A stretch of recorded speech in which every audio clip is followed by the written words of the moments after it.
अस्सलामु अलैकुम वरहमतुल्लाहि वबरकातुहू।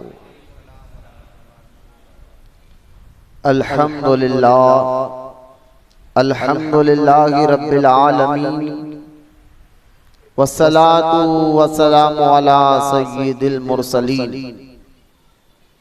व अला आलिहि व अस्हाबिहि अजमाइन। अम्मा बाद, वक़ाल अल्लाहु तआला फिल क़ुरआनिल मजीद, फ़अऊज़ु बिल्लाहि मिनश शैतानिर रजीम, बिस्मिल्लाहिर रहमानिर रहीम।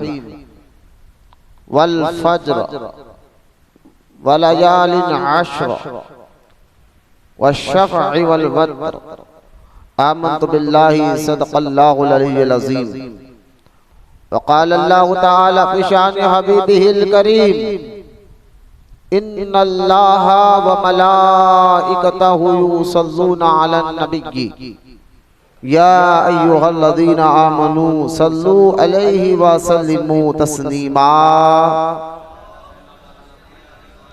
अल्लाहुम्मा सल्लि अला सय्यिदिना व मौलाना मुहम्मद मादिन जूदी वल करम व अला आलिहि व बारिक व सल्लिम सलातन व सलामन अलैका या रसूलल्लाह सल्लल्लाहु तआला अलैका व सल्लम। मुअज़्ज़ज़ सामईन इकराम, आज का ये इज्तिमा फ़ज़ाइल ज़िलहज्जा पे होगा, क्योंकि अभी आपने मुझसे क़बल मौलाना सैयद नवीद क़ादरी से क़ुरबानी की कुछ अहम मसाइल को सुना, समाअत फरमाया। अल्लाह ताला हम तमाम को कहने सुनने से ज़्यादा अमल की तौफ़ीक़ अता फरमाए, क्योंकि ये मुबारक ज़िलहज का महीना, ये वो मुबारक महीना है जिसमें एक बहुत बड़ा अरकान हज मुसलमान अदा करते हैं। क्योंकि जो इबादत अल्लाह ताला ने हुजूर के ज़रिए हमें अता फरमाई है, उन इबादत में नमाज, रोज़ा, ज़कात के बाद जो हज की इबादत है, ये इबादत मुरक्कब वाली इबादत है। नमाज में सिर्फ बदन की जो है वर्जिश होती है, यानी बदन की मेहनत होती है। ज़कात से बंदे का माल खर्च होता है, माल इबादत है। यानी नमाज और रोज़ा बदनी इबादत है, ज़कात माली इबादत है। हज जो है मुरक्कब इबादत है। मुरक्कब यानी इसमें माल भी खर्च होता है, बदन की मेहनत भी होती है, माल भी खर्च होता है। इसको मिलाकर ये मुरक्कब इबादत हुए। फिर ये मुबारक महीना यज़ीद शाम महीना, जिसकी फ़ज़ाइल कुरान और हदीस में भी आए हैं। जैसा कि आप तमाम जानते हैं कि अल्लाह ताला के यहाँ 4 महीने मुबारक है, और ये 4 महीनों का अदब ज़माने जिहालत में, यानी ज़माने जिहालत उस वक्त है जब हुजूर सल्लल्लाहु अलैहि वसल्लम अभी दुनिया में तशरीफ नहीं लाए थे। उस वक्त को, उस ज़माने को ज़माने जिहालत भी कहा जाता है। और बाज़ उलमा ने फरमाया कि अभी हुजूर नबी होने का ऐलान नहीं किया था, उस ज़माने को भी ज़माने जिहालत किया जाता है। तो ज़माने जिहालत में अरब का अगर तारीख़ हम पढ़ेंगे, अरब मुमालिक की, तो वो छोटी छोटी बात पर इतना लड़ाई, इतने झगड़े करते थे, यहाँ तक कि उलमाए तारीख़, जो तारीख़ लिखने वाले मौर्रिख़ है, उन लोगों ने यहाँ तक के लिखा कि एक मिसाल देकर समझाया कि अगर कोई पैर रास्ते में, चलते से रास्ते में पैर लंबा कर कर बैठता और दूसरा कहता कि ये पैर नज़दीक करो, यकीनन रास्ते में अगर कोई पैर लंबा कर कर बैठता तो जाने तकलीफ होती है, तो पैर नज़दीक करो, इस बात पर लड़ाई हो जाती। अच्छा, लड़ाई ऐसी नहीं, वो लड़ाई इतनी खतरनाक होती कि फिर वो लड़ाई नस्ल बर नस्ल चलती थी। यानी इतनी इतनी बात को, जिहालत का दौर ऐसा था। फिर लूट मात, कत्ल, गारतगिरी एक आम सी बात थी। लेकिन इतने खतरनाक जिहालत के दौर में भी उस वक्त भी मुशरिकीन मक्का 4 महीनों का बड़ा अदब करते थे। अदब का मुराद उसको इज्जत देते थे। इन 4 महीनों में वो लड़ाई झगड़ा नहीं करते थे। वो 4 महीने कौन से है? फिर बाद में इस्लाम ने उसको भी मुबारक महीने कहा है। उन 4 महीनों में तो 3 महीने तरतीब के हैं। जिलक़ैदा, जिसको हम हैदराबाद के लोग बंदा नवाज का महीना कहते हैं। जिलहज्जा, ये हज वाला महीना जो अल्हम्दुलिल्लाह चल रहा, जिसकी आज चांद की 2 तारीख है। फिर मुहर्रम का महीना इसके बाद का आने वाला, और एक रजब का मुबारक महीना। ये 4 महीने कुरान पाक में भी अल्लाह ताला ने जिक्र फरमाया और अहदीस पाक में भी अल्लाह पाक ने फरमाया ये मुबारक मोहतरम महीने हैं, अल्लाह ने इन महीनों को इज्जत अता फरमाई है। फिर इस पर भी उलमा ने बयान किया कि जब ये 4 महीने यानी जिलक़ैदा, जिलहज्जा, मुहर्रम और रजब का ये मुबारक महीना ये अल्लाह के यहाँ इज्जत वाले महीने हैं, तो फिर अल्लाह ताला ने हुजूर सल्लल्लाहु अलैहि वसल्लम को इन 4 महीनों में क्यों पैदा नहीं किया? रबीउल शरीफ में क्यों पैदा किया? मिलादुन नबी के महीने में क्यों पैदा किया? सवाल करने वालों ने उलमा से सवाल किया कि ये जब मुबारक महीने, कुरान में भी इसका जिक्र है, अहादीस में भी इसका जिक्र है, तो ये 4 महीनों में से कोई एक महीने में हुजूर पैदा हो जाते। मुबारक महीने थे, अल्लाह के यहाँ इज्जत वाले महीने थे। तो उलमा इकराम ने इसका जवाब देते फरमाया कि देखो, अगर इन 4 महीनों में किसी एक महीने में हुजूर को अल्लाह ताला पैदा फरमाता, भेजता दुनिया में, तो लोग कहते इन महीनों की वजह से हुजूर को इज्जत मिली। इसी तरह रमजान शरीफ के मुबारक महीने को भी ले लिया, अगर हुजूर रमजान शरीफ में पैदा होते तो लोग कहते ये रमजान शरीफ की वजह से अल्लाह ताला ने हुजूर के इज्जत अता फरमाया ना। तो हुजूर अलैहिस्सलाम को अल्लाह ताला ने ना जिलक़ैदा में, ना जिलहज्जा में, ना मुहर्रम में, ना रजब में, ना रमजान में, बिल्कुल हट कर महीना दिया मिलादुल नबी का। इसलिए तमाम कायनात को ये पता चल जाए, सबको इज्जत मिलती है तो अल्लाह ताला हुजूर के वसीले से अता फरमाता है। रमजान हो, ये महीने हो या दिन हो, ये रात हो, ये महीनों की फजीलत मिली ही हुजूर की वजह से। उसके पहले ये रमजान मिला ही हुजूर की वजह से। तो खैर ये भी एक बात आगे दरमियान तो मैंने आपको समझा दिया है। तो अब ये जो मुबारक महीना है जिलहज का, इसमें अल्लाह ताला ने कुरान पाक में इरशाद फरमाया वल फज्र, अल्लाह पाक ने कसम याद फरमाई उन 10 रातों की, वलायालिन आशर, अल्लाह फरमाता कसम उस सुबह की, कसम उन 10 रातों की। यहाँ एक और बात मैं आपको क्लियर कर बताऊं, हम ये नहीं कह सकते अल्लाह ने कसम खाई, हम ये कहते अल्लाह ने कसम उठाई। ये भी जुमले में फर्क जहन में रखे आप। अल्लाह ताला ने कसम, या ये कहे कि अल्लाह ने कसम को याद फरमाया। तो ये मुबारक दिन जो चल रहे इब्तिदाए 10 दिन, इसके बारे में तफसीर जलालैन मैंने पढ़ी, यही आयत की तफसीर में इमाम जलालुद्दीन सुयूती शाफ़िई रहमतुल्लाहि ताला अलैह ने फरमाया कि जो ये 10 रातों की अल्लाह कसम को याद फरमाया, कसम को उठाया, तो इन 10 रातों से मुराद कौन सी 10 रातें हैं? तो उसमें पूरी तहकीक के बाद सारे उलमा ने बयान फरमाया जिन 10 दिनों रातों की अल्लाह ताला कसम को याद फरमाता है, वो 10 रातें जिलहज्जा के इब्तिदाई रातें हैं। ये दिन जो चल रहे हैं, ये 10 दिन, ये 10 रातें जिलहज्जा के ये इब्तिदाई दिन और रातें हैं जिनको अल्लाह ताला ने कसम याद फरमाया। इसलिए कि ये पूरा महीना मुबारक है, लेकिन शुरुआत के ये जो 10 दिन है ये अल्लाह ताला को इतना पसंद है कि अल्लाह ताला ने इन 10 रातों की फजर की कसम को याद फरमाया बोले मोहब्बत से सुभान। इसलिए आप देखिए हजरत पीर पीरा मीर मीरा सैयदना शेख अब्दुल कादिर जिलानी गौसे आज़म दस्तगीर रज़ी अल्लाह ताला अन्हु अपनी किताब गुनियतुत तालिबीन में इसी आयत मुबारका के तहत एक हदीस पाक लाते हैं।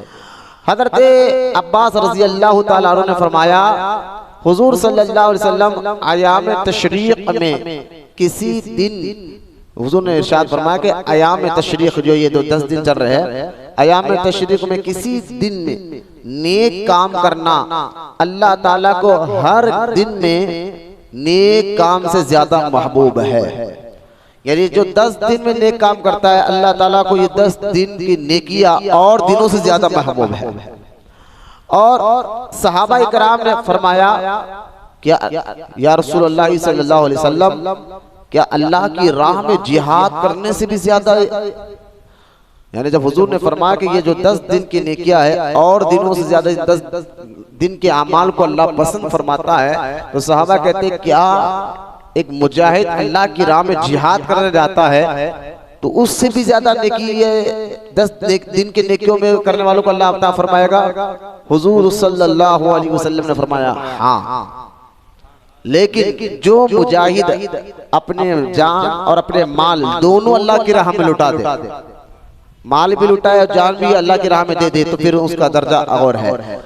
यानी इन 10 दिनों की अहमियत और इसमें नेकी के काम करने की बात पर सहाबा इकराम के जरिए तमाम क़यामत तक के मुसलमानों को हुजूर सल्लल्लाहु अलैहि वसल्लम ने फरमाया ये 10 दिन अल्लाह के यहाँ बहुत इज्जत वाले हैं और इनमें नेकियां करना अल्लाह को बहुत पसंद है। नेककारों से अल्लाह बहुत मोहब्बत फरमाता है। जैसा कि आप देखें इसी गुनियतुत तालिबीन में सरकारे गौसे पाक रज़ी अल्लाह तआला अन्हा फरमाते हैं कि उम्मुल मोमिनीन हजरत सैयदा हफ्सा रज़ी अल्लाह तआला अन्हा से रिवायत है कि हुजूर सल्लल्लाहु अलैहि वसल्लम ने 4 अमल कभी छोड़ा नहीं। 4 चीज ऐसे है जो हुजूर ने कभी नहीं छोड़ा।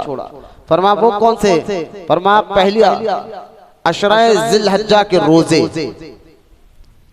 शुरुआत के जो 2 रोजे है 9 तारीख तक, यानी चांद के पहली तारीख से लेकर 9 तारीख तक, क्योंकि फिर ईद के दिन का रोजा हराम है, दूसरे उसके बाद का भी, उसके बाद का भी, उसका 10, 11, 12 ये 3 दिन के रोजे हराम है। अगर इस्लाम साल के 365 दिन है तो उन 65 दिनों में 5 दिन के रोजे हराम है। 2 ईद के यानी बकरीद का ईद का दिन और ईद उल फितर का दिन, फिर बकरीद के ईद के दिन की 11, 12, 13 ये 3 दिन, तो लिहाजा ये 5 दिन के रोजे हराम है। अब हुजूर सल्लल्लाहु अलैहि वसल्लम ने ये 3 अमल कभी नहीं छोड़ा। एक तो अशरा ज़िलहज के रोजे, दूसरा आशूरा का रोजा 10 मुहर्रम का रोजा, और तीसरा अय्याम बैज के रोजे जो हर महीने की चांद की 13 और 14 और 15 को रखा जाता है। और यानी पहला तो ज़िलहज्जा के रोजे और मुहर्रम के रोजे आ गए, आशूरा का रोजा, अय्याम बैज का रोजा, और फरमाया आखिरी चीज फजर की सुन्नत हुजूर ने कभी नहीं छोड़ी। ये भी याद रखें, जो फजर की नमाज से जो सुन्नत है वो सुन्नत कभी हुजूर सल्लल्लाहु अलैहि वसल्लम ने नहीं छोड़ी।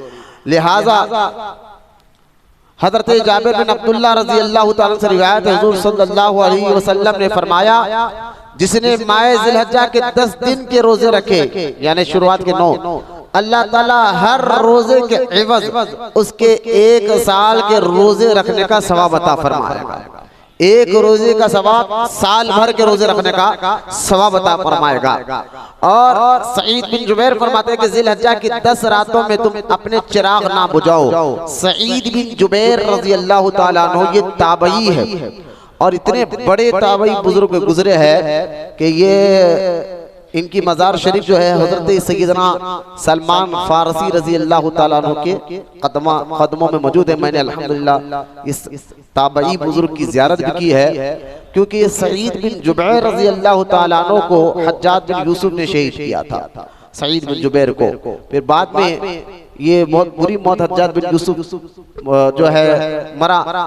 लेकिन मैं कहना ये चाहता हूँ कि आज से 70-80 साल पुरानी बात है, सईद बिन जुबैर पर्दा फरमाकर दरिया दजला के किनारे इनकी कब्र मुबारक थी और उनके बाजू एक और सहाबी थे, दोनों की मज़ार मुबारक मौजूद थी। 1400 साल के करीब अरसा हो गया था, लेकिन इनकी कब्रों में पानी आने की वजह से उस वक्त के जो बादशाह थे उनके ख्वाब में ये दोनों बुजुर्ग गए और कहा कि हमें यहाँ से निकालकर दूसरी जगह तदफीन करो। जब यह ख्वाब पड़ा और 3 दिन तक लगातार बादशाह को जब ख्वाब आए, उस बादशाह ने उस वक्त के उलमा से इस ख्वाब की ताबीर बयान की, तो सब ने कहा कि हमें वहां पर उन दोनों एक सहाबी की मज़ार है, एक ताबई की मज़ार है, दोनों को खोद कर वहां से निकालना चाहिए। लेकिन इत्तेफाक से वो हज का महीना भी था, तो हाजियों ने रिक्वेस्ट की कि हम जब हज कर कर बगदाद या इराक के इस इलाके में आए तब आप खुद आ जाए। तो सारा फिर ये इंटरनेशनल मीडिया में फैला उस दौर के। आज भी मैं जब वहाँ पर गया था तो वहाँ पर फोटोस लगे हुए हैं किस तरह इन दोनों सहाबा इकराम यानी एक सहाबी एक ताबई के मज़ार को निकाल कर मुसलमानों ने बड़े अदब एहतराम से साथ सलमान फारसी रजी अल्लाह ताला उनके कदमों में दफनाया। और जब 1300 साल के बाद खबर खोली गई तो कफन तक मैला नहीं था। ये भी बहुत हो रहा। तो ये है सईद बिन जुबैर रजी अल्लाह ताला अन्हु फरमाते थे अपने गुलामों अपने मुरीदों अपने खादिमों से कि 10 रातों में तो अपनी चिराग बुझाओ मत। इब्तिदाई है 10 दिन में अपने चिराग बुझाए मत, क्योंकि आपको इन अशरा में इबादत बहुत पसंद थी। यानी इस के शुरू के 10 दिन को आप इबादत करना इतना पसंद करते थे, खुद तो करते ही थे, अपने मुरीदों अपने गुलामों को भी कहते थे कि चिराग मत बुझाओ, क्योंकि ये 10 रातें बहुत बरकत वाली रातें हैं, बेदार रहकर इबादत के साथ गुजारो। अब इसी एक और रिवायत में हजरत पीर पीरा मेरे मीरा सैयदना शेख अब्दुल कादर जिलानी गौसे आजम दस्तगीर रजी अल्लाह ताला अन्हु अपनी किताब बुनियातुत तालिबीन में इसी 10 दिन के मुतालिक मैं अहादीस सुना रहा हूँ। इन 10 दिनों में नेकियों का सवाब क्या है, इन 10 दिनों में रोजा रखने का सवाब क्या है, इन 10 दिनों में बुजुर्गान दीन सहाबा इकराम ताबईन की नजर में इनकी क्या अहमियत थी। कुरान पाक की मैंने आयत सुना दी कि 10 रातों के अल्लाह कसम को याद फरमाया है। तो इसी 10 दिन के मुतालिक अब सरकार गौसे पाक रजी अल्लाह ताला अन्हु ने एक रिवायत लाई है बुनियातुत तालिबीन, वो भी आप सुन ले ताकि अल्लाह हमारा ईमान और अकीदे को मजबूत फरमाए। आप फरमाते हैं हज़रत गौसे आज़म फरमाते हैं कि जो शख्स इन 10 अयाम की इज्जत करता है, इज्जत से बड़ा समझ रहे हैं, कोई गुनाह ना करता जानबूझकर, अल्लाह हमको गुनाहों से महफूज रखे, जानबूझकर कोई गलत काम नहीं करता, नमाज की पाबंदी करे, लेकिन खास तौर पर 10 दिन अल्लाह में आखिरी सांस तक पक्का नमाजी बना, 5 टाइम का बाद जमात सुन्नी सहीउल अकीदा इमाम के पीछे नमाजें पढ़ने की अल्लाह में तौफीक अता फरमाए। तो खैर ये 10 दिनों से मुराद यहाँ इसकी अहमियत बताना है। अब जो शख्स इन 10 अयाम की इज्जत करता है, अल्लाह ताला ये 10 चीजें उसको इनाम अता फरमाता है। ये 10 दिन शुरुआत के 10 दिन यानी अब सुने वो 10 चीजें क्या है, एक एक चीज को गौर कर मैं समझता हूँ इन 10 चीजों की हमें बड़ी सख्त जरूरत है। लोग ख्वाहिश करते हैं 10 चीज हमें मिले, लेकिन गौसे आजम दस्तगीर रजी अल्लाह ताला फरमाए जो इन 10 दिनों की इज्जत करता है, कोई गलत काम नहीं करता, अल्लाह उनको ये 10 इनाम अता फरमाता है। पहला 10 दिनों में पहला अल्लाह उसकी उम्र में बरकत दाखिल फरमाता है, उसकी उम्र अल्लाह लंबी कर देता है। और जीने की ख्वाहिश तो मैं समझता हूँ हर एक को है, अल्लाह हमें नेकियों के साथ ईमान की सलामती के साथ लंबी उम्र अता फरमाए।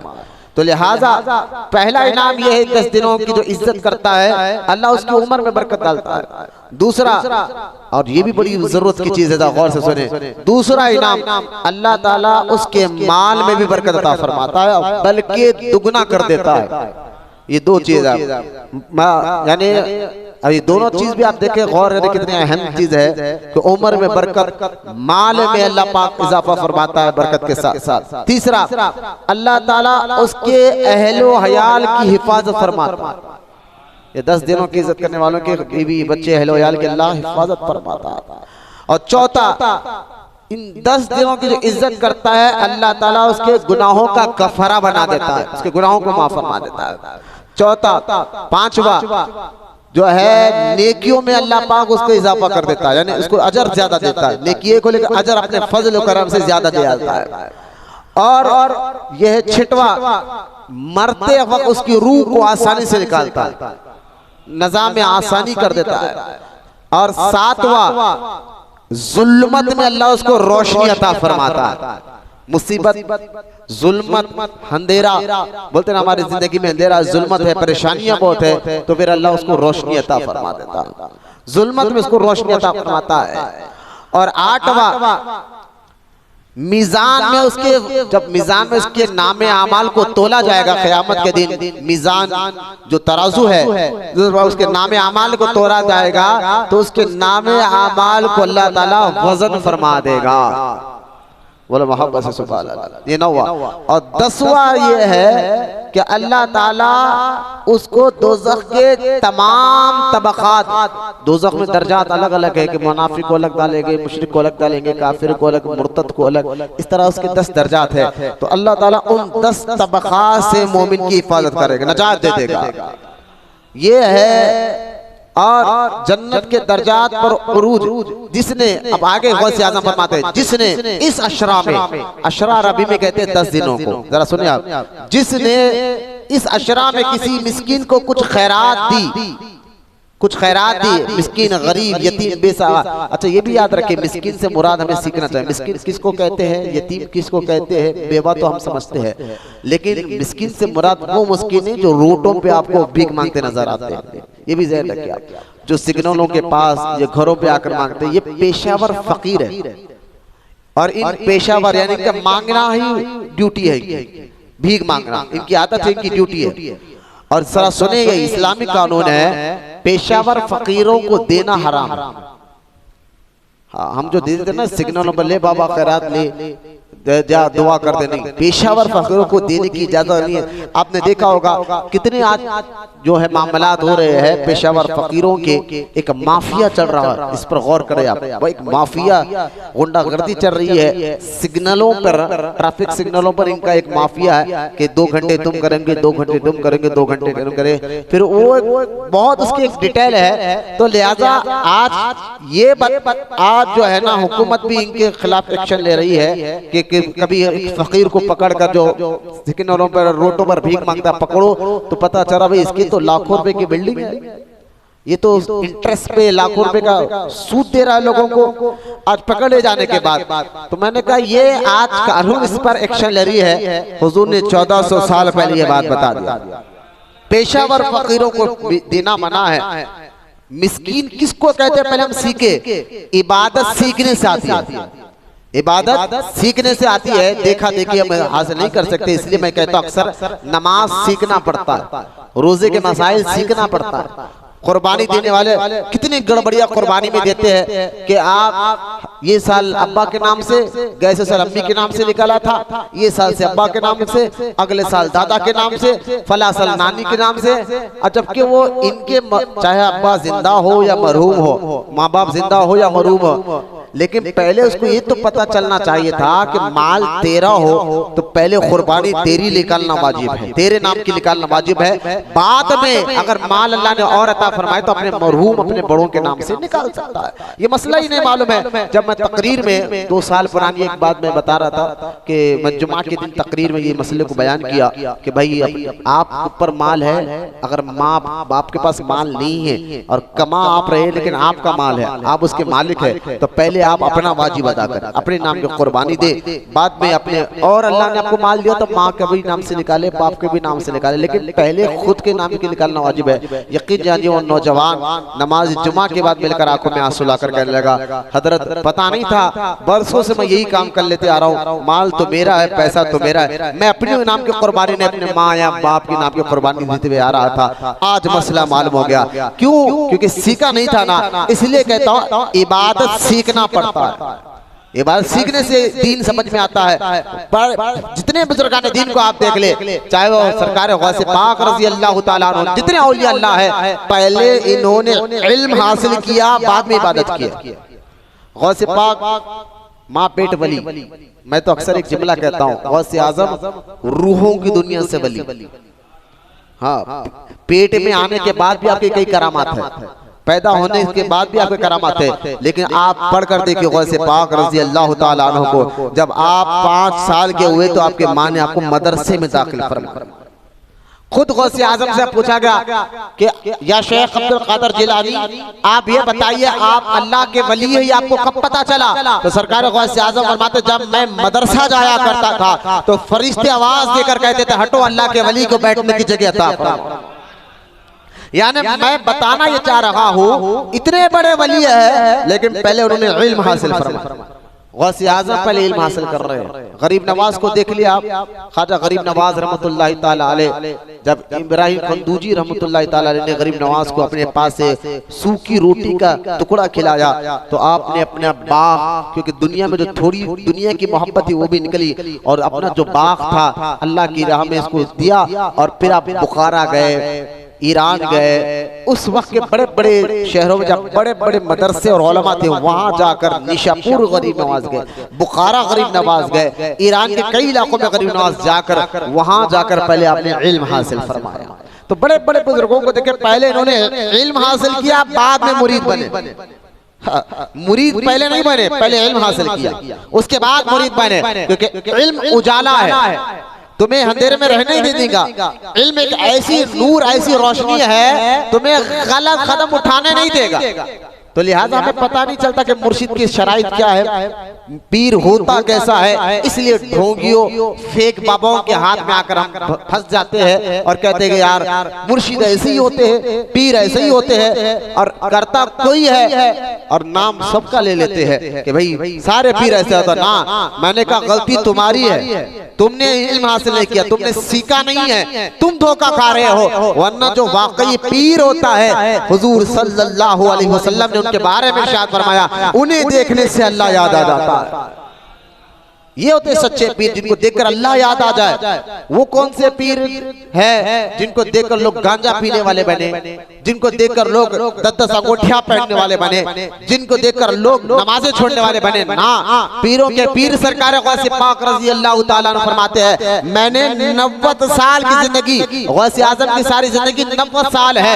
गौसे आजम फरमाते 90 साल की जिंदगी में मैंने नमाज छोड़ना तो दूर की बात है, बेनमाजी के हाथ से पानी तक नहीं पिया, बेनमाजी के हाथ से पानी तक नहीं पिया। तो मैं कहने का ये चाहता हूँ, जहाँ ये इशरा में मिस्कीन को खैरात करने का अजर, जहाँ गौसे आज़म ने रिवायत लाया है कि जो इस माह में इशरा में मिस्कीन को कुछ खैरात दे तो अल्लाह ताला उसको पैगंबरों की सुन्नत पर अमल करने का सवाब अता फरमाता है। तो लेकिन उसका मतलब क्या, मिस्किन किसको आप समझ रहे हैं? वो जो रोडों पे भीख मांग रहा है, सिग्नलों पे भीख मांग रहा है, या फिर घर पर आकर दरवाजे पे खटखट मारकर भीख मांग रहा है, हट्टे कट्टे हाथ पैर सब काम कर रहा है, ये मिस्किन नहीं है। पहले आप मिस्किन का मतलब जो शरीयत ने, जो दीन ने, जो इस्लाम ने बताया है उसको आप पहले समझे। मिस्किन, उन मिस्किन को खैरात करे आप, फिर पहले सीखे उसको खैरात करे। शरीयत में फकीर और है, मिस्किन और है, दोनों में फर्क है। मिस्कीन उसको कहते हैं शरीयत में जिसके पास एक टाइम का चूल्हा बड़ी मुश्किल से सुलगता हो। आप समझे मिस्कीन किसको कहते हैं? एक टाइम का चूल्हा बड़ी मुश्किल से सुलगता हो, यानी मेहनत करे तो एक टाइम का चूल्हे के, यानी एक टाइम का खाने का इंतजाम नहीं करे तो वो किसी से मांगता भी नहीं, एक टाइम का चूल्हा, उसको कहते हैं मिस्कीन। फकीर किसको कहते हैं? जो सिर्फ अल्लाह का मोहताज है और किसी का नहीं, वो मांगता ही नहीं किसी से। ऐसे लोग आपको मिलेंगे जो है, हम इंग्लिश जुबान में हमारे हैदराबाद को उसको मिडिल क्लास लोग कहते हैं। इसलिए देखे हमारे सदका, हमारे खैरात के पहले हकदार हमारा खानदान होता है। खानदान में पहले ऐसे लोगों को तलाश करें। नीयत आपकी अच्छी है। आप कहेंगे मौलाना ऐसे वक्त हमें कैसे पता चलेगा कि वक्त का मुश्किल खाना, किसी घर में मुश्किल, एक टाइम का खाना मुश्किल भी वक्त है, ऐसे लोग हमें कहाँ नजर आएंगे? मैंने कहा पहले आप नीयत करो, अल्लाह रास्ते बना देता है। और हमें मालूम हो जाता है, हमारे खानदान को आप देखें कि कई ऐसे घर होंगे जो रोज काम पर गए तो ही चूल्हा सुलगता होगा, आपको मालूम हो जाएगा। तो हमारे सदका, हमारे खैरात के हकदार पहले, सबसे पहले खानदान है, खानदान के गरीब और मिस्किन लोग हैं।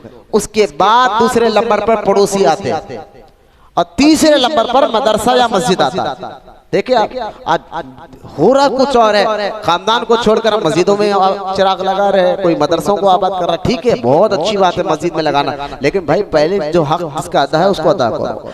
खैर बात बहुत तवील हो जाएगी, मैं कहना ये चाहता था, जो इस अशरा में किसी मिस्कीन को खैरात दे, अल्लाह ताला उसको पैगंबरों की सुन्नत के बराबर का सदका अता फरमाता है। फिर गौसे आज़म फरमाते हैं, जिसने इन दिनों में किसी बीमार की इयादत की, किसी बीमार की, ये तो हम भूल ही गए, बीमारों को बीमार कुर्सी, आज तो फोन निकल गया तो फोन कर कर पूछ लेते, चलो ठीक है फोन भी कर कर पूछ लेते, लेकिन पता चला ना फला बीमार है, दोस्त हो या रिश्तेदार हो या खानदान के कोई भी लोग, अगर हमें मालूम हो गया यार फला जना बीमार है, हॉस्पिटल में है, और हमें मालूम है वो गरीब आदमी है, तो हम जाना तो दूर की बात, फोन भी नहीं करते उसको, जाके मुलाकात करना, इयादत करना तो दूर की बात है, गरीब है ना, फोन भी नहीं करते उसको। क्यों? अरे कहाँ भाई फोन करे तो बोलेगा मैं परेशान हूँ, बीमार हूँ, जरा कुछ माल दो, पैसा दो, कुछ मांग लेते बोले। वही अगर नामवर आदमी, पैसे वाला आदमी, और पैसे वाले से मरा तो रोडी हो, लीडर हो, पहलवान हो, सूदखोर हो, कोई भी हो, है पैसे वाला, तो अब देखिए वो अगर बीमार पड़ जाए तो हॉस्पिटल में सुबह से बाहर ठहरेंगे। तो ये हाल हमारा हो गया है। लेकिन अल्लाह हमारे दिलों में इखलास अता फरमाए, दीन को समझे, शरीयत को समझे। लिहाजा किसी बीमार की इयादत की इस महीने में, इन 10 दिनों में खास तौर पर, तो अल्लाह ताला उसको औलिया और अब्दाल की इयादत करने के बराबर का सवाब अता फरमाता है। ये महीने के 10 दिनों में औलिया अल्लाह के पास जाना, अब्दालों के पास जाकर जो है उनकी इयादत करेगा फरमाया। और फिर फरमाया जो किसी के जनाजे में साथ गया, ये भी मामला टोटल खत्म हो गया, जनाजे में साथ जाना। पहले तो जा नहीं रहे, डर रहे, पहले खानदान में देख रहे कि कौन आदमी मरा, फिर वो गए तो कोई उससे हमारे फायदे को देख रहे, अगर नहीं गए तो इन्हें नुकसान हो जाएगा, इन्हें कारोबार में नुकसान होगा, इन्हें बातचीत बंद कर देगा, अगर इन्हें बातचीत बंद कर दिया तो फिर फला फला फला नुकसान होगा। इन्हें फायदा और नुकसान को देखकर मैयतों में जा रहे, ये भी एक रिवाज है, धीरे धीरे हमारे अंदर बन गया गरीब। लिहाजा जनाजे में गए भी अगर किसी गरीब या जाना भी पड़ा खानदान में मुंह दिखाने के लिए, भाई नहीं गए तो बोलते देखो इतना मामू होकर नहीं आया, चिच्चा होकर नहीं आया, भाई होकर नहीं आया। अब लोगों के ताने से डर के जा रहे, अल्लाह के लिए नहीं, लोग ताना देंगे। अब ताने से डर के जाता, कोई माल को देकर जाता, तो फिर जा रहे थे किस तरह जा रहे? जब मैयत पहले पूछते, फोन आता है फला का इंतकाल हो गया, अच्छा ठीक है, कब जनाजा उठ रहा? बोले जोहर में। कहाँ तदफीन हो रही? फला कब्रिस्तान में। तो ये डायरेक्ट कब्रिस्तान में पहुंचते। तो आज हमें भी समझना चाहिए, मतलब परस लोगों से हिफायत करें, उनसे मुस्ता जोड़े जो अल्लाह उसके रसूल की रजा के लिए जिंदगी गुजारते हैं। खैर, जो इस महीने में किसी के जनाजे के साथ गया, अल्लाह ताला उसको शहीदों के जनाजे में शरीक होने का सवाब अता फरमाता है। ये 10 दिन की फजीलत देखिए आप।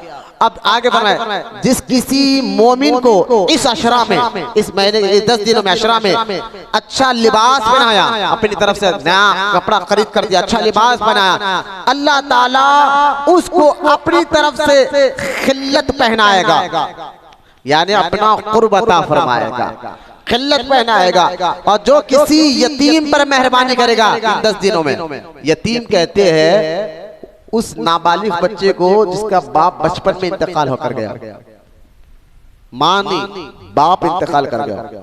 माँ का इंतकाल और बाप है तो उसको यतीम नहीं कहा जाएगा, लेकिन बाप इंतकाल करे, माँ है और नाबालिग बच्चा, नाबालिग 14 साल की कम उम्र का बच्चा, तो ये यतीम है। अब वो बच्चा बालिग हो जाए तो अब उसको यतीम नहीं कहा जाएगा, यानी बड़ा हो जाए तो उसको यतीम नहीं कहा जाएगा। अब सुनिए आप कि हुजूर ये रिवायत जाते गौसे आज़म फरमाते हैं, जो इन 10 दिनों में किसी यतीम पर मेहरबानी करेगा, अल्लाह ताला उस पर अर्श के नीचे मेहरबानी फरमाएगा। क़यामत के दिन जब सूरज 1.25 मील के दूर पर रहेगा, जमीन तांबे की बना दी जाएगी, सूरज बिल्कुल करीब आ जाएगा, उस वक्त अल्लाह के अर्श का साया होगा। अब देखे, जो इन 10 दिनों में किसी यतीम पर मेहरबानी करेगा, उसका ख्याल करेगा, अल्लाह ताला उसको अर्श के नीचे उसके पर मेहरबानी फरमाएगा। अब आखिरी जुमला सुने गौसे आज़म का। गौसे आज़म फरमाते हैं, जो शख्स किसी आलिम की मजलिस में, आगे ना हम लोग मजलिस आ गए ना, किसी आलिम की, अल्लाह मुझे और आपको इखलास अता फरमाए, इल्म के साथ अमल की तौफीक अता फरमाए, दिखावा रियाकारी से अल्लाह हिफाजत फरमाए। गौसे आज़म फरमाते हैं, जो शख्स किसी आलिम की मजलिस में इस अशरा में शरीक हो, वो गोया अंबिया और मुरसलीन की मजलिस में रहने का अल्लाह उसको सवाब अता फरमाता है। अल्हम्दुलिल्लाह, अल्हम्दुलिल्लाह। ये मुबारक महीना और इसकी 10 बातें मैंने गौसे पाक रज़ी अल्लाह ताला अन्हु से रिवायत करते हुए ये बात बयान फरमा दी है।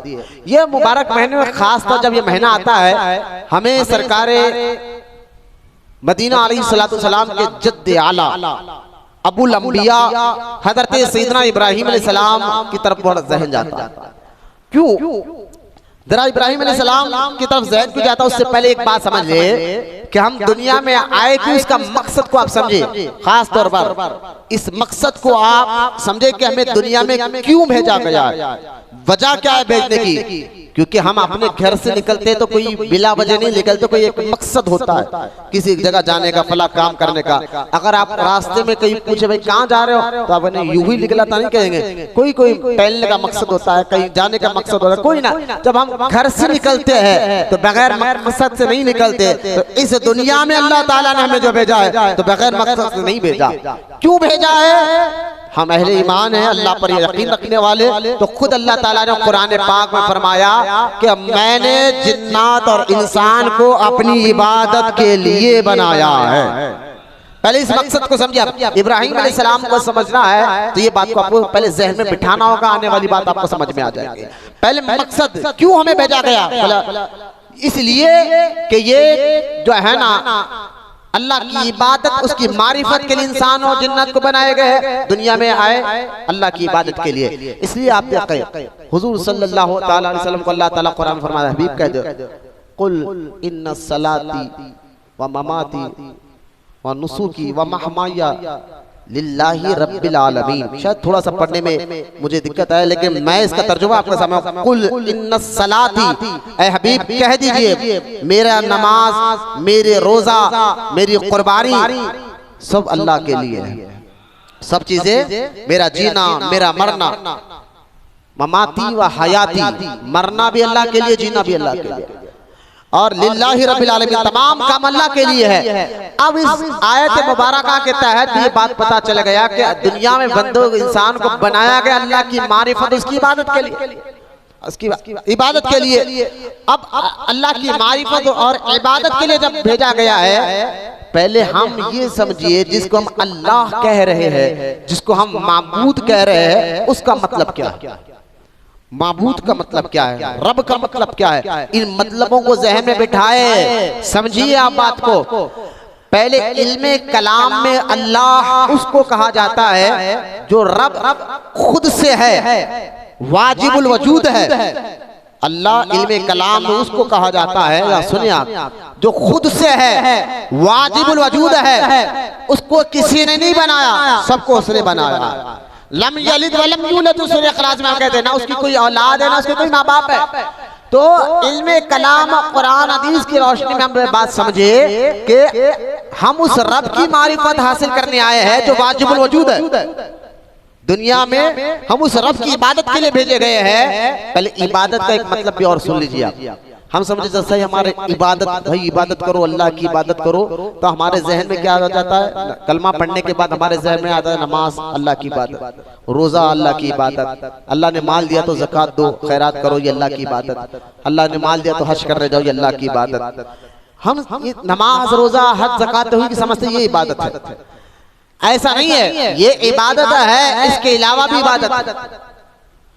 उसके अलावा क्या है, तो क्योंकि तुम दुनिया में हो अल्लाह की इबादत के लिए, तो आप कहेंगे हाँ मौलाना नमाज तो पढ़ ले, रोजा तो रख रहे, ज़कात तो दे रहे, हज तो अदा कर रहे, बस इबादत कर रहे हैं अल्लाह की, क्योंकि अल्लाह ने हमें दुनिया में इबादत के लिए भेजा है। मैंने कहा ना, पहले इबादत का माना और मतलब को समझो, मफहूम को समझो। नमाज, रोजा, हज, ज़कात के अलावा माँ बाप की खिदमत करना भी अल्लाह की इबादत, जायज काम में माँ बाप की खिदमत करना भी अल्लाह की इबादत, रिज़्क़ हलाल कमाना भी अल्लाह की इबादत है ना, गुनाहों से बचना, नेकियों का काम करना। सरकार दो आलम सल्लल्लाहु अलैहि वसल्लम ने क्या इरशाद फरमाया, तुम में से कामिल मोमिन वो है जिसके हाथ, पैर और जुबान से दूसरा मुसलमान, दूसरा इंसान महफूज रहे। तो अपने हाथ से किसी और को नुकसान नहीं पहुंचाना, ये भी अल्लाह की इबादत। अपने पैर से किसी को नुकसान नहीं पहुंचाना, ये भी अल्लाह की इबादत। अपनी जुबान से किसी के बारे में गलत बातें नहीं फैलाना, ये भी अल्लाह की इबादत, यानी उससे बचे रहना, गलत कामों से बचना भी अल्लाह की इबादत। सिर्फ अल्लाह की इबादत का मतलब नमाज नहीं, रोजा नहीं, हज नहीं, ज़कात नहीं है। हर वो काम जिस काम से अल्लाह राजी होता है, जिस काम आप कहेंगे ठीक है किन कामों से अल्लाह राजी होता है, मैंने कहा ठीक है वो तो मैं बताऊंगा, वही तो आपको समझाना चाह रहा था, किन कामों से अल्लाह राजी होता है, ताकि आपको पता तो चल जाए कि ये काम इबादत है और ये काम नाफरमानी है। वो तो आपको एक प्रैक्टिकल तौर पर हमें समझ में आ जाए। मैंने कहा ठीक है वो बात समझाएंगे, पहले उस रब जिस रब की इबादत के लिए अल्लाह ने दुनिया में भेजा है उस रब के बारे में अकीदे को तो जहन में बिठा ले कि वो वाजिबुल वजूद रब कहते हो, रब को मानते हो, तो मानने का तरीका क्या है, मानने का सलीका क्या है, ये तो आप पहले समझ जाए ताकि आपके अंदर मारिफत और इसकी पहचान मजबूत हो जाए पहाड़ की तरह, ताकि कोई हिला ना सके। तो अब पहले उस मफहूम का आप समझे कि हम दुनिया में अल्लाह की इबादत के लिए, तो पहले आप रब के बारे में तो समझे ना, इबादत के बारे में तो आप समझ के, लेकिन रब के बारे में समझे, क्योंकि सारे काम हम अल्लाह के लिए कर रहे हैं। तो रब है कौन? तो मैंने कहा वो रब वाजिबुल वजूद है, माबूद है, यानी अब उसके अलावा कोई वो एक है, उसके अलावा हम किसी की इबादत नहीं करते। ये सारी बातें ठीक है, ये तो इल्म कलाम की बातें है, वो खुद से है, उसको किसी ने पैदा नहीं किया, ना उसकी कोई औलाद है, ना उसके कोई माँ बाप है, ना लिहाजा वो वाजिब वजूद है, ये बात समझे। लेकिन अकली तौर पर और अपने हाथ और पैर फिक्र और सोच से भी माबूद का माना आप समझ जाए। माबूद वो, आप समझे, मैं माना समझा रहा हूँ। माबूद वो अकीदे के तौर पर तो आप समझ गए, माबूद वो जो वाजिबुल वजूद है, एक है, कोई इसका शरीक नहीं है। लेकिन अमली तौर पर, अखलाकी तौर पर, हमारी फिक्र और सोच के तौर पर ये समझे कि माबूद वो जिसका हुक्म हमें मानना लाजिम और जरूरी है। माबूद का माना एक दूसरा जबरदस्त, माबूद वो जिसके हुक्म पर चलना हमारे लिए लाजिम और जरूरी है। तभी जिसको आप अपना बड़ा मानेंगे उसी की बात सुनेंगे ना। माबूद वो अब अपनी बात नहीं, उसी की बात चलेगी, अपनी ख्वाहिश में अल्लाह की ख्वाहिश के मुताबिक जिंदगी गुजारेंगे। इसको कहा जाता है फिक्री तौर पर बंदा, हाँ अकीदे के तौर पर अल्लाह को समझ गया, यानी उसको कैसा मानना है। लेकिन अमली तौर पर फिक्र और सोच के तौर पर बंदा उस वक्त मजबूत होता है जब उसके जहन में ये बात बैठ जाए, माबूद वो जिसकी सुना जाए। क्योंकि अब उसको समझिए, मैं बताता हूँ, हम बंदे हैं। बंदा का माना अगर आप उर्दू डिक्शनरी में पढ़े, बंदा कहते हैं गुलाम को। बंदा किसको कहते हैं? गुलाम को। और भी माने हैं, लेकिन मैं एक माना बता रहा हूँ, गुलाम को। हम रब के बंदे हैं, अल्लाह के बंदे, मतलब अल्लाह के गुलाम। वो हमारा आका, वो हमारा मालिक यौमिद्दीन है। लिहाजा अब ये बात हमारे ज़हन में बैठ गया, हम उसके गुलाम है, तो कभी गुलाम को ये बात ज़िबा देती कि वो आका के खिलाफ जाए। जो सही गुलाम होता है, सच्चा गुलाम होता है, वो अपने आका के, एक तो वो आका के खिलाफ नहीं जाएगा, दूसरा अपनी मर्जी से नहीं, अपने आका की मर्जी से जिंदगी गुजारेगा, क्योंकि वो तो गुलाम है। अपने आका जो कहेगा उस पर अमल करना होगा। तो लिहाजा ये मिसाल ध्यान में रखे, माबूद वो जो मालिक है, एक है, और बंदा वो जो उसका गुलाम है। तो गुलाम को ये ज़ेबा नहीं देता कि अपनी मर्जी की जिंदगी गुजारे। तो अगर वो हकीकी तौर पर अल्लाह से मोहब्बत करता है, वाजिबुल वजूद मानता है, तो उसका काम जरूरी है कि वो अपनी ख्वाहिश नहीं, यानी मन चाही जिंदगी ना गुजारे, रब चाही जिंदगी गुजारे। ये है माबूद का माना। अब कहेंगे मौलाना ठीक है, अल्लाह वाजिबुल वजूद है, वो हमारा माबूद है, हम उसके बंदे हैं, हमें ये बात समझ में आ गई कि हमें अपनी मर्जी से नहीं, उस माबूद की मर्जी से जिंदगी गुजारना है। ये तो आपने थ्योरी दी, जरा प्रैक्टिकल भी बताए, प्रैक्टिकल भी बताए, ताकि हमें पता चले कि उस माबूद की हर ख्वाहिश पर अमल कैसे किया जा सकता है, और उसके लिए कोई प्रैक्टिकल बताए। तो उनमें प्रैक्टिकल तौर पर कि अल्लाह की रिजा पर राजी रहे, तो ये प्रैक्टिकल तौर पर अगर कोई कर रहा है तो वो अंबिया की जात है, उनके बाद औलिया अल्लाह की जात मुबारक है। इन अंबिया की जात मुबारक को देख लिया आप, इन्होंने सारी जिंदगी अल्लाह की रिजा पर राजी रहे। उसके बाद अब क्योंकि क़यामत तो कोई नबी आने वाला नहीं हो, नबूवत का दरवाजा बंद हो गया है। अब औलिया अल्लाह को देख लिया, वो बुजुर्गान दिन वही काम करते जिस काम से अल्लाह राजी होता है, वो काम नहीं करते जिस काम से अल्लाह नाराज होता है। तो खैर, अगर इस मामले में हुजूर के बाद अलैहिस्सलाम, हुजूर के बाद कि माबूद वो जिसकी हर बात सुनी जाए, माबूद वो जिसकी हर बात मानी जाए, तवज्जो करें एक जुमले पर, माबूद वो सिर्फ उसी का हुक्म चले, माबूद वो सिर्फ उसी की मर्जी पे चले, माबूद वो सिर्फ उसी की ख्वाहिश पर चले। अगर इस बात को प्रैक्टिकल देखा जाए हुजूर की जिंदगी के बाद, हुजूर के बाद अलैहिस्सलाम, अगर हुजूर के बाद अगर ये मामला किसी और में देखेगा तो सैयदना इब्राहीम अलैहिस्सलाम की जात मुबारक है। हाँ, क्योंकि इब्राहीम अलैहिस्सलाम को आप देख ले, माबूद का हुक्म था, आग में कूद गए, अल्लाह की रजा। जब आग में गिर रहे, जिब्रील अलैहिस्सलाम आए, आकर कहने लगे, अच्छा जिब्रील अलैहिस्सलाम का जरा सिदरतुल मुंतहा उनका मुकाम, जिब्रील अलैहिस्सलाम का जो मुकाम है वो सिदरतुल मुंतहा पर है। सिदरतुल मुंतहा कहाँ है? ये हदीसों से साबित है। ये 7वें आसमान पर एक मुकाम है जिसको सिदरतुल मुंतहा कहा जाता है। 7वें आसमान के ऊपर एक मुकाम है जहां एक रिवायत में एक बहुत बड़ा बेर का झाड़ है, बेर का झाड़। और वो ये बेर का जो झाड़ है ना, ये जन्नत से आदम अलैहिस्सलाम ने उस झाड़ को लपेट कर जन्नत से जब दुनिया में आपको भेजा गया तो ये झाड़ जन्नती झाड़ है। इसलिए बेर के झाड़ को हम मरहूम को भी नहलाते हैं पानी में डालकर। क्यों? कि उसके अंदर एक खासियत ये है कि जिस्म के मैल को साफ करता है। मैयत को जो बेर के झाड़ से नहलाया जाता है उसके मकसद ये कि ये वहां जा रहा है कि कुछ ही लम्हों में अब हुजूर का दीदार करेगा, तो लिहाजा पाक को साफ कर भेजा जाए, साफ सुथरा कर भेजा जाए। तो खैर अब सिदरतुल मुंतहा जिब्रील अलैहिस्सलाम का मकाम है 7वें आसमान के ऊपर। और ये बार बार मिराज उन नबी के मौजू पर ये बात सुन चुके हैं कि पहले आसमान का सफर दुनियावी एतबार से, पहले आसमान का सफर जमीन से लेकर पहले आसमान का सफर 500 साल का, और उसकी मोटाई को पार करना पहले आसमान के वो भी 500 साल लगेंगे, समझाने के लिए हो। और ये बात किसने बताई? कोई थर्मामीटर नहीं है कि हमने माप के आपको बता दिया, कोई मीटर नहीं है कि माप के बता दिया कि भाई जमीन से पहले आसमान तक अगर आप जाओगे तो 500 साल लगेंगे। ना कोई ऐसा मीटर बना है, ना कोई ऐसा थर्मामीटर है। ये बात मदीने के आका रहमत कौनैन हमें बताया है, हुजूर सल्लल्लाहु अलैहि वसल्लम ने हमें ये बात बताई है। अब गौर करें, पहले आसमान का जो मामला है वो 500 साल का, फिर उसकी मोटाई 500 साल, इस तरह फिर पहले आसमान से दूसरे आसमान का जो सफर है वो भी 500 साल, फिर उसकी मोटाई को पार करना वो भी 500 साल। इस तरह 7 आसमान को 7000 साल लगेंगे या 8000 साल, फिर 7वें आसमान के ऊपर 500 साल और जाए तब वहां सिदरतुल मुंतहा है, वहां जिब्रील का मुकाम है अलैहिस्सलातु वस्सलाम। जिब्रील अलैहिस्सलाम से हुजूर सल्लल्लाहु अलैहि वसल्लम ने एक मर्तबा पूछा, ऐ जिब्रील अलैहिस्सलाम जरा ये बता कि कभी तुझे ऐसा कोई वाकया पेश आया, तुझे सिदरतुल मुंतहा से जमीन पर पलक झपकने से पहले तू जाना पड़ा? बोलो ना सुभान अल्लाह, इतनी स्पीड से क्या अभी ये पलक देख रहे हैं आप दोनों झपकने से पहले? बोलो ना सुभान अल्लाह। ये मेरे रब की कुदरत को ज़हन में रखते हुए बताए हुए सुभान अल्लाह। अल्लाह ऐसी पावर देता है अपने फरिश्तों को, ऐसे कुव्वत देता है, ऐसी ताकत देता है। इन्नल्लाह अला कुल्ली शैइन कदीर का कभी मफहूम समझे आप? वो कैसी कुदरत ताकत वाला है, वो जो चाहे कर सकता है। लिहाजा जिब्रील अलैहिस्सलाम ने बोला, हाँ या रसूलुल्लाह सल्लल्लाहु अलैहि वसल्लम 4 मरतबा ऐसा हुआ कि मैं जमीन पर सिदरतुल मुंतहा से पलक झपकने से पहले आया।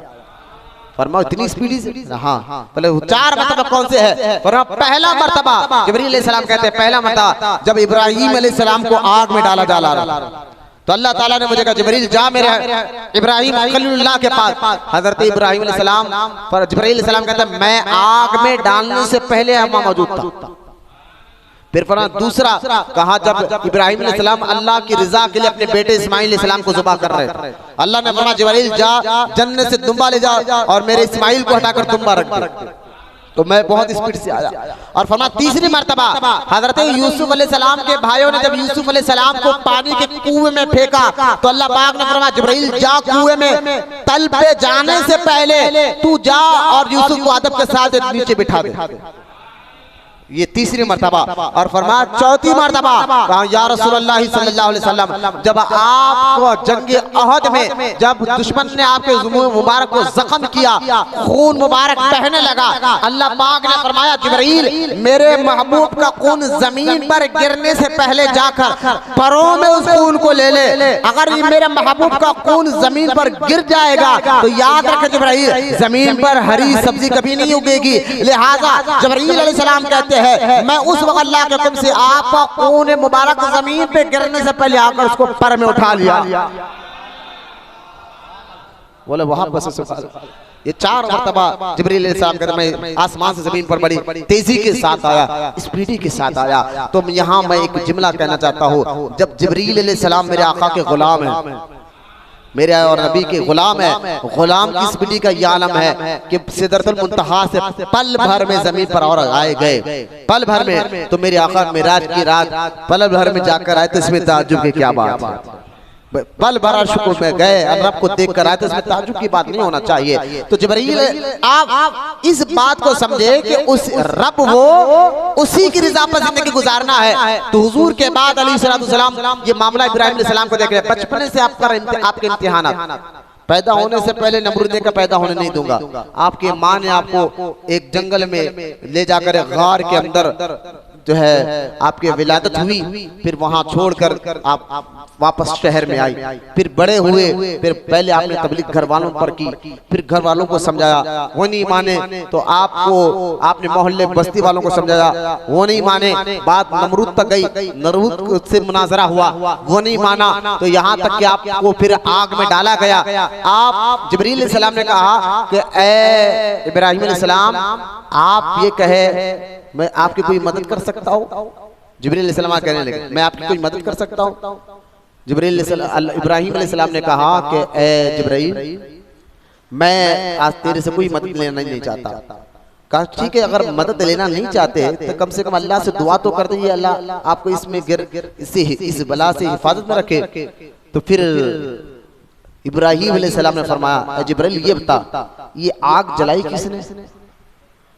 फरमा नमरूद ने जलाई, नमरूद ने जलाई। 40 दिन तक उस लकड़ियां जमा किए गए, फिर उसमें आग डाली गई और आग की तपिश इतनी कि ऊपर से भी अगर परिंदा जाता तो जल जाता उसकी तपिश से।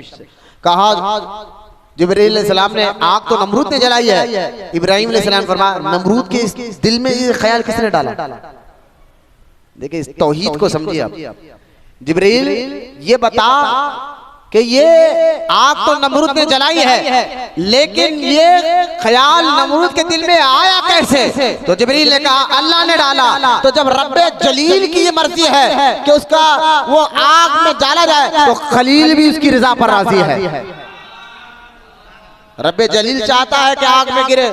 तो ये बात जरा मुसीबत ज़दा लोग अच्छा जहन में रखे, ये याद रखे मोमिन को मुसीबत भी आती है ना तो उसके गुनाह माफ होते हैं या उसके दर्जात बुलंद होते हैं। इसलिए हुजूर सल्लल्लाहु अलैहि वसल्लम ने इरशाद फरमाया मोमिन का भी हाल बड़ा अजीब है, उसको खुशी मिले तब भी अल्लाह अजर देता है, मुसीबत आए तब भी अल्लाह अजर देता है। साहबा ने पूछा हुजूर वो कैसे? कहा जब उसको कोई खुशी मिलती है तो वो अल्लाह का शुक्रिया अदा करता है, शुक्र अदा करता है तो अल्लाह उसको अजर अता फरमाता है, और मुसीबत आती है तो सब्र करता है, वालवेला नहीं करता, अल्लाह से शिकायत नहीं करता, अल्लाह के बारे में बेहुदा गलत बात नहीं करता, ना लोगों के सामने शिकायत करता है, सब्र करता है तो अल्लाह अजर अता फरमाता है। इसलिए आप देखिए जब सहाबा ने पूछा या रसूलुल्लाह सल्लल्लाहु अलैहि वसल्लम सबसे ज्यादा अल्लाह की राह में इम्तिहान किसका हुआ, अल्लाह ने सबसे ज्यादा इम्तिहान किसका लिया? तो सरकार ने फरमाया नबियों का अलैहिस्सलातु वस्सलाम। इसलिए हुजूर फरमाते हैं अल्लाह की राह में सारे नबियों में सबसे ज्यादा मैं सताया गया, मैं बहुत तकलीफ उठाया। हुजूर ने फरमाया अलैहिस्सलातु वस्सलाम। खैर साहबा ने कहा हुजूर अंबिया के बाद फरमाया उनके बाद उनकी मुंतसिल, फिर उनके बाद उनके मुंतसिल, यानी जितना वो बंदा रब के करीब हो उसका उतना इम्तिहान होता है। उसके बाद उसके बाद उसका मुकाम, उसके मर्तबे वाला, उसके बाद उनके बाद के मर्तबे वाला, उसके बाद उसके बाद के मर्तबे वाला। तो ये मुसीबतें, तकलीफें, परेशानियां मोमिन को आते इसलिए है या तो उसके गुनाह माफ होते, जैसे कि एक और हदीस में हुजूर ने फरमाया कि मोमिन को अगर एक तकलीफ भी हो जाए उसके सबब अल्लाह उसके गुनाहों को माफ फरमा देता है। बस शर्त है कि उस पर वो सब्र करे, शिकायत ना करे, वलवला ना करे, पुकारा ना करे, सब्र करे, तो अल्लाह उसके बदले उसको अगर गुनाहगार को मुसीबत इसलिए आती है अल्लाह उसके गुनाह माफ करना चाहता है। नेक लोगों को बात जो कहते हैं यार ठीक है गुनाहगारों को हम तो नमाज ही पढ़ते हैं, हम तो रोजा भी रखते हैं, हम तो अच्छे काम भी करते हैं, किसी को तकलीफ नहीं देते, किसी को गाली नहीं देते, किसी का माल हड़प नहीं करते, फिर भी हम मुसीबत ज्यादा क्यों? एक वो शराबी को देख लो, जुआरी को देख लो, जानी को देख लो, वो तो अल्लाह की नाफरमानी करता, फिर भी जो है मजे में है। पहले तो ये जुमला रब के लिए बोला नहीं जाएगा। और दूसरी बात ये है कि याद रखो, एक गुनहगार को मुसीबत और परेशानी, चाहे वो मुसीबत सर के दर्द की हो, बुखार की हो, या किसी ने उसके माल लूटा हो, तकलीफ, तो उसके माल मुसीबत की वजह से अल्लाह उसके गुनाहों को माफ फरमा देता। और एक बंदा देखो, मैं गाड़ी लेके अंदर फिर आया, कौन है उसको नहीं बोले, एक बार आप गाड़ी लेके नहीं आना बोल के, हीरो होंडा लेके पीछे गए, देखो मस्जिद में एकदम स्पीड चलाते, दुरूद पाक पढ़िए, एक बार समझाओ लोगों को अच्छी तरह, मोहब्बत से दुरूद पाक पढ़िए। अल्लाहुम्मा सल्ली अला सय्यिदना व मौलाना मुहम्मद मअदिन जुद वल करम व अला आलिहि व बारिक व सल्लिम सलातु व सलाम अलैका या रसूल अल्लाह सल्लल्लाहु तआला अलैहि वसल्लम। और मोमिन यानी अहले ईमान को, गुनाहगार को मुसीबत आती तो गुनाह माफ होते हैं। नेक लोगों को अगर कोई परेशानी मुसीबत आ जाए तो उन मुसीबत और परेशानी के सब्र करने के सबब अल्लाह उनके दर्जात को बुलंद फरमा देता है। तो खैर अल्लाह की रजा पर राजी कैसे रहना है, हुजूर के बाद इब्राहिम अलैहिस्सलाम की जिंदगी से हमें पता चलता है। आप देखिए, आग में डाला गया, फिर भी आग, फिर अल्लाह पाक ने ऊपर सलामती वाली कर दी, इम्तिहान खत्म नहीं हुआ इब्राहिम अलैहिस्सलाम का इम्तिहान। फिर आपको शहर से निकाला गया, फिर आपके औलाद आपको रही थी, कई साल हो गया औलाद नहीं थी, फिर बड़ी मुद्दतों के बाद रब की बारगाह में दुआ करने के बाद इस्माइल अलैहिस्सलाम अल्लाह पाक ने अता फरमाया। फिर इस्माइल अलैहिस्सलाम अभी थोड़े बड़े हुए कि नहीं, अल्लाह ने फिर इम्तिहान लिया, कहा इब्राहिम अपनी बीवी हाजिरा अपने बेटे इस्माइल को ले जाकर उस वादी में छोड़ाओ जहां पर कोई नहीं है। आप देखिए हजरत इब्राहिम अलैहिस्सलाम ने ये एक लफ्ज नहीं कहा, मौला इतने दिन के बाद तो बच्चा हुआ है और उस बच्चे को भी छोड़ाओ, एक लफ्ज भी नहीं कहा। ये है ना माबूद वो उसकी रजा पर चला जाए, ये अकली तौर पर हमें समझना चाहिए, ज़हन बैठना चाहिए। ये इब्राहिम अलैहिस्सलाम ने बताया, बगैर चूचा करे हजरत इब्राहिम अलैहिस्सलाम ने बीबी हाजरा और इस्माइल अलैहिस्सलाम को उस जगह छोड़ा है जहां आज काबतुल्लाह बना हुआ है। उस वक्त तो चारों तरफ पहाड़ी पहाड़, झाड़ तक नहीं था, और बगैर कुछ कहे अपने बीवी को बगैर कुछ बोले चंद खजूरे थोड़ा बहुत पानी देकर इब्राहिम अलैहिस्सलाम पलटे। बीबी हाजरा ने कहा चारों तरफ, अरे इंसान झाड़ तो, इंसान तो की बात है, झाड़ तक रही है, आप यहाँ पहाड़ी इलाके में छोड़कर जा रहे हैं। इब्राहिम अलैहिस्सलाम का इश्क देखे, अल्लाह से मोहब्बत देखे, एक जुमला भी नहीं कह रहे, ना दिल में तकलीफ है, ना सोच में फिक्र है, कुछ नहीं है, बस कुछ नहीं कह रहे, बस छोड़ के जा रहे। जब एक बार पूछा जवाब नहीं दिया, दो बार पूछा जवाब नहीं दिया, तीन बार पूछा जवाब नहीं दिया, तो अब सिर्फ बीबी हाजिरा ने कहा इतना तो बताए कि ये अल्लाह का हुक्म है, खाली इतना तो बता दे कि ये अल्लाह की मर्जी है, अल्लाह का हुक्म है। इब्राहिम अलैहिस्सलाम ने फरमाया हाँ ये रब का हुक्म है। तो बीबी हाजिरा थी, इब्राहिम अलैहिस्सलाम की मुकद्दस बीवी थी, सैयदना इस्माइल अलैहिस्सलाम की मुकद्दस माँ थी। कहा अगर अल्लाह का हुक्म है तो मैं भी उसकी रजा पर राजी हूँ, मैं भी उसकी रजा पर राजी हूँ। माबूद वो, यही तो बात को समझना, जिसकी रजा पर हमें राजी रहे। ये प्रैक्टिकल अंबिया की जात है। अगर उन प्रैक्टिकल तौर पर इन अंबिया अलैहिस्सलाम को हम देखें तो बात समझ में आए। आखिरी बात खत्म कर रहा हूं इंशाअल्लाह। अब कुर्बानी की जो अहमियत है, फजाइल है, वो तो आप सुन चुके हैं, किस पर वाजिब है, किस पर वाजिब नहीं है, उसके क्या फजाइल मुख्तसर तौर पर आप सुने हैं। इंशाअल्लाह जुमा के दिन भी मैं बात करूंगा। आखिरी एक बात हजरत इब्राहिम अलैहिस्सलाम की बात सुनाकर बात खत्म कर रहा हूँ, वो बात सुन लीजिए आप। हजरत इब्राहिम अलैहिस्सलाम एक मर्तबा समंदर के किनारे जा रहे थे, तो आपने देखा कि एक मैयत, एक लाश पड़ी हुई है, इसको जानवर खा रहे हैं। हजरत इब्राहिम अलैहिस्सलाम ने अल्लाह की बारगाह में अर्ज किया, अल्लाही या मौला, ये जो मैयत को जो समंदर के किनारे पड़ी हुई है, इसको लोग खा रहे हैं, जानवर खा रहे हैं, अब इसको तो फिर जिंदा कैसे करेगा? मुझे पूरा यकीन है, लेकिन मैं देखना चाहता हूँ तेरी कुदरत को अपनी आंखों से। इसको कहते हैं, एक होता है इल्मुल यकीन, एक होता है हक़्क़ुल यकीन, एक होता है ऐनुल यकीन। ये तीन दर्जे तसव्वुफ में, शरीयत में, तसव्वुफ में, तरीक़त में। इल्मुल यकीन यानी इल्म हो गया, इसको इल्मुल यकीन कहते हैं। हक़्क़ुल यकीन, उस चीज को आप तक पहुंच गए, इसको हक़्क़ुल यकीन कहते हैं। ऐनुल यकीन, देख लिया, आप समझा दे। तीनों दर्जे इल्मुल यकीन, हक़्क़ुल यकीन और ऐनुल यकीन का मतलब आपको समझाता हूँ, जो तरीक़त है। यही बात इस वाक़े में, यही बात। इब्राहिम अलैहिस्सलाम को यकीन नहीं था अल्लाह के मर्दों को जिंदा कर सकता था, लेकिन वो ऐनुल यकीन के उस मुकाम तक पहुंचना चाहता। ये दर्जा की बुलंदी है अंबिया अलैहिस्सलाम की। लिहाजा आप देखिए, अगर किसी आदमी ने आपसे पैसा लिया, भाई मेरे पास पैसा नहीं है, फला पेट्रोल पंप मेरा है, वहां पर आप आ जाए ताकि मैं आपको अपना माल दे दूं, आप उस पर भरोसा करके उसको पैसे दे दिए। और जब पैसे मांगने गए तो पहले आप पेट्रोल पंप पर गए और जाकर उस आदमी का नाम पूछा तो नौकर ने कहा हाँ ये उन्हीं का पंप है, तो इसको कहते हैं इल्मुल यकीन। हाँ इल्म हो गया, ये बात सही है कि ये पंप उसी का है। फिर उसको कहा कि चले, नौकर ने कहा चले मेरे सेठ का घर बताता हूँ। अब घर तक पहुंच गए, ये घर सेठ का है, तो कहते इसको हक़्क़ुल यकीन, यानी उस तक पहुंच गया, उसके घर तक पहुंच गए। फिर दरवाजा खटखटा तो सेठ बाहर निकला, जिसने पैसे लिया था वो उसी का मकान है। इसको कहते हैं ऐनुल यकीन। समझ के, इल्मुल यकीन, हक़्क़ुल यकीन, ऐनुल यकीन। अब ये पर्दे जैसा जैसा हटते रहते हैं, अंदर रूह जैसा पाँव को साफ होती है, अंदर की गंदगी जैसा पाँव को साफ होती है। ये आलम मलकूत, आलम जबरूत, आलम ये सारे आलम के एक एक पर्दे हटते जाते हैं। लेकिन हमारे अंदर गंदगी बहुत है ना, ग़ीबत की, चुगलखोरी की, बदनिगाही की, फिल्में ड्रामे देखने की, लोगों को लूटने की, ये सारी गंदगी से पर्दे पड़े हुए हैं। इसलिए हमें क्या नजर आए, लिहाजा कोरे दिल को नजर क्या नजर आए, दीवाने को सारा जहां देखता है, दीवाना खुदा जाने कहां देखता है। या औलिया अल्लाह इन मनासिब को तय करते हुए अपने बातिन को, रूह को, दिल को साफ करते हुए आगे जाते हैं। इसलिए सरकार गरीब नवाज रहमतुल्लाहि ताला अलैह जब मुरीद बने और पीर और मुर्शिद ने कुछ दिन मुजाहिदा कराने के बाद उस्मान हारूनी मोइनुद्दीन गरीब नवाज को बुलाया और बुलाकर कहा इतने मरतबा सूरह इखलास पढ़ो। सूरह इखलास गरीब नवाज ने पढ़ा और पढ़ने के बाद मोइनुद्दीन को करीब बुलाया और बुलाकर कहा बताओ मोइनुद्दीन, ये दो उंगलियों के बीच में तुम्हें नजर क्या आ रहा? ख्वाजा गरीब नवाज से पूछा उनके पीर मुझे, ये दो उंगलियों के बीच में तुम्हें नजर क्या आ रहा है? तो गरीब नवाज ने फरमाया मुर्शिद आपके दो उंगलियों के बीच में मुझे अर्श आज़म नजर आ रहा है। ये ना बातिन की गंदगी साफ होने का पर्दे हटते आंखों से, फिर वो दूर नजदीक कुछ नहीं, क्योंकि हदीस में हुजूर ने फरमाया मोमिन की निगाह से डरो, अल्लाह के नूर से देखता है।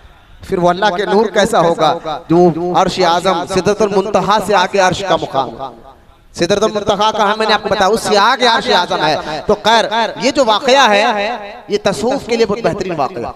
अब सुनिए आप, इब्राहिम अलैहिस्सलाम ने जब अल्लाह से अर्ज की मौला तो जिंदों को उठाता मुझे पूरा यकीन है, लेकिन मैं देखना चाहता हूँ। अल्लाह पाक ने फरमाया ठीक है, तू मेरी कुदरत को देखना चाहता है तो एक काम कर, 4 जानवर अल्लाह उसको जुबा कर, उनकी मुंडियां अपने पास रख, लेकिन उनके जिस्मों को खीमा बना दे और खीमा बनाकर आपस में मिक्स कर फिर आपस में थोड़ा थोड़ा निकाल कर इन 4 जिस्मों के जो खीमे को एक एक पहाड़ पर रख कर आ। हजरत इब्राहिम अलैहिस्सलाम ने अल्लाह के हुक्म पर 4 परिंदे लिए। कौन से लिए? एक मोहर लिया, दूसरा कबूतर लिया और तीसरा जो है मुर्गा लिया, और चौथा कौवा।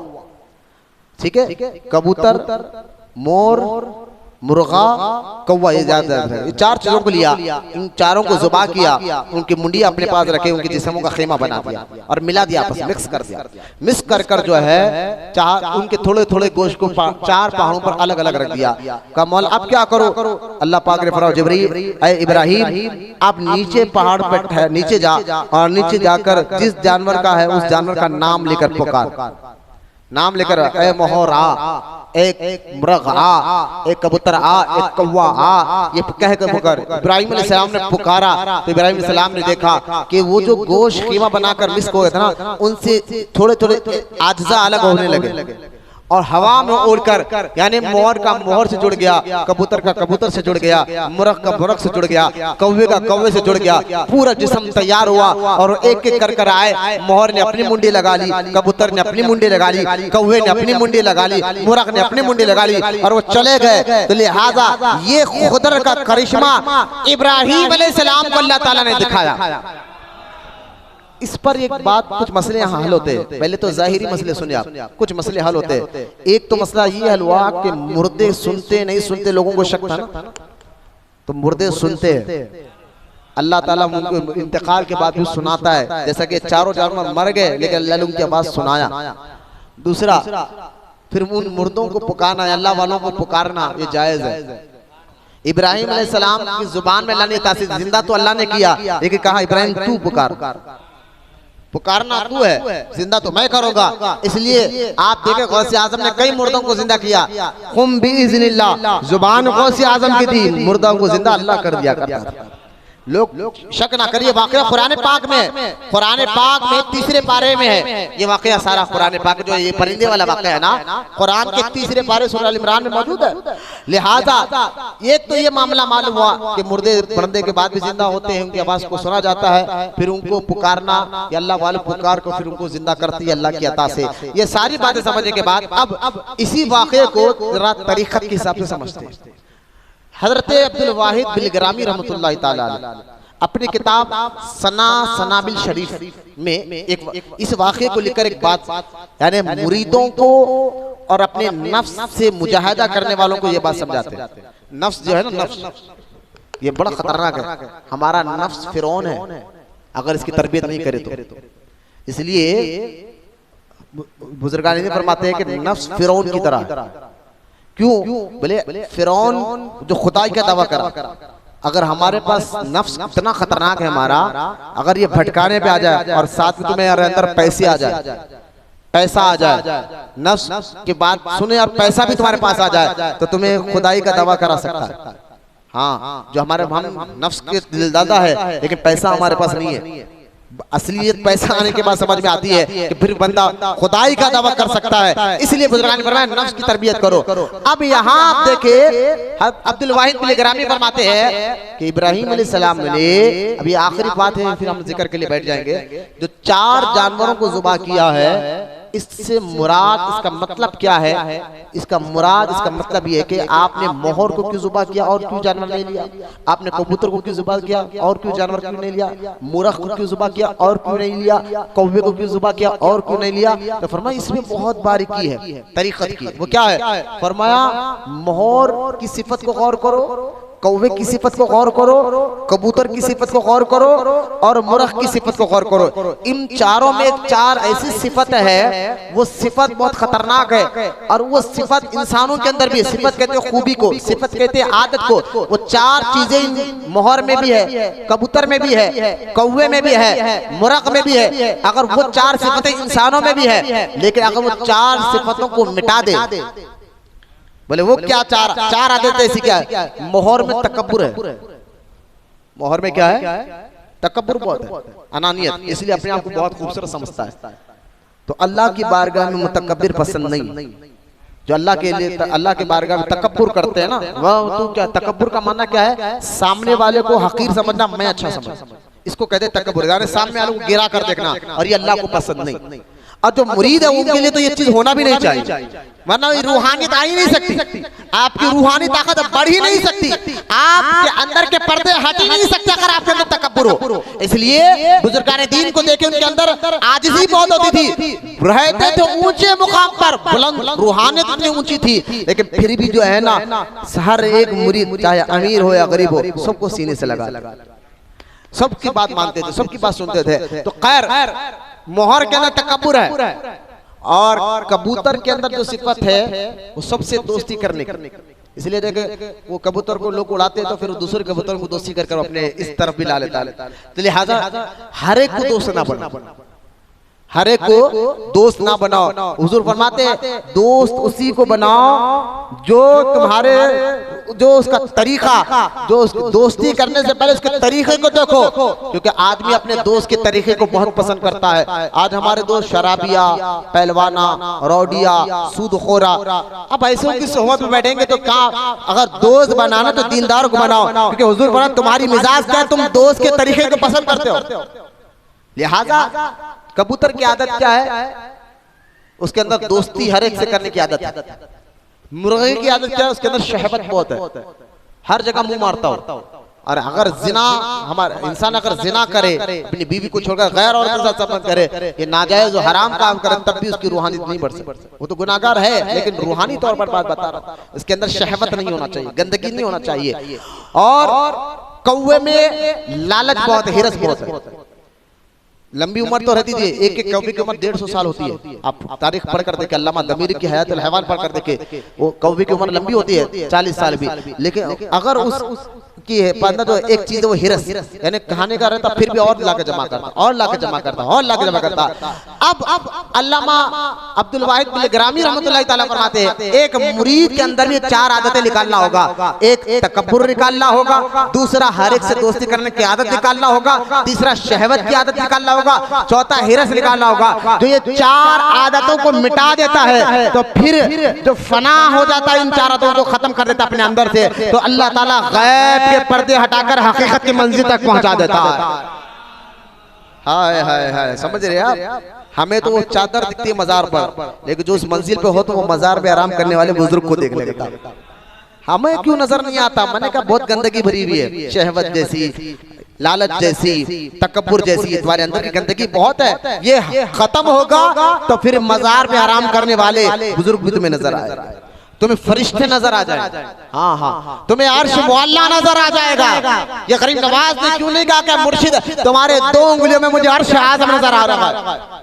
क्योंकि उनका बातिन साफ था। तो क़ारी वाक़ई से ये महीना और ये महीने के खास तौर ये 10 दिन अल्लाह में अमल की तौफीक अता फरमाए। इन दिनों में खास तौर नेकियां करे, कुर्बानी के मसाइल सीख कर कुर्बानी दे, किस पर कुर्बानी होती है किस पर नहीं होती है किसी आलिम से पूछ कर बैठ कर करे, लेकिन उसके मसाइल इंशाअल्लाह अल्लाह जिंदगी रखा तो जुमा के दिन में आपके सामने रखूंगा। अल्लाह हम तमाम को कहने सुनने से ज़्यादा अमल की तौफीक अता फरमाए इंशाअल्लाह। जिक्र